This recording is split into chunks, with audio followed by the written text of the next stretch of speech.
All these vapes have been seized from school children and all contain the deadly drug spice. This expert from the University of Bath has been testing vapes taken from young people and says spice is now in nearly every school in the country. I would say that you would struggle to find a school that doesn't have spice vapes in it. All our sampling suggests this is something that affects every school with kids from every background. So it's something that isn't isolated to one particular region or one particular school. It literally is everywhere. We're just going to add a really small amount on here. Today, this school is having a selection of vapes tested, and it's not long before their worst fears are confirmed. A vape, which had been used by a child, is shown to contain spice. I'm very concerned by it. I think it's a very real issue that's been around for quite some time, and I think it's a very difficult thing to get to grips with. We've had children talking about the fact that their limbs appear to be inflating.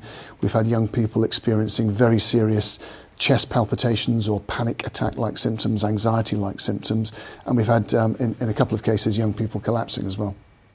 But Professor Chris Pudney says school children have no idea their vapes are laced with spice and instead believe they contain THC, an ingredient found in cannabis.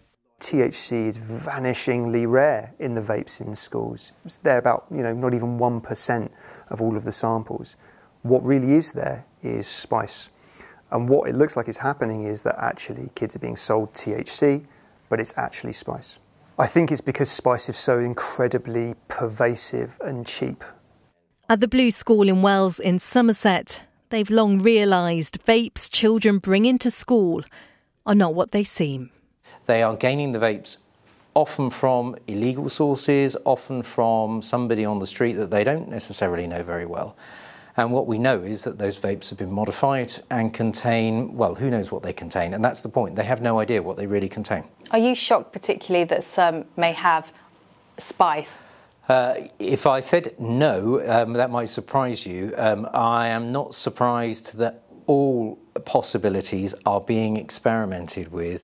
Spice is usually found in UK prisons, where it's associated with half of non-natural deaths. It is potent and dangerous, and something Wiltshire police are keen to crack down on.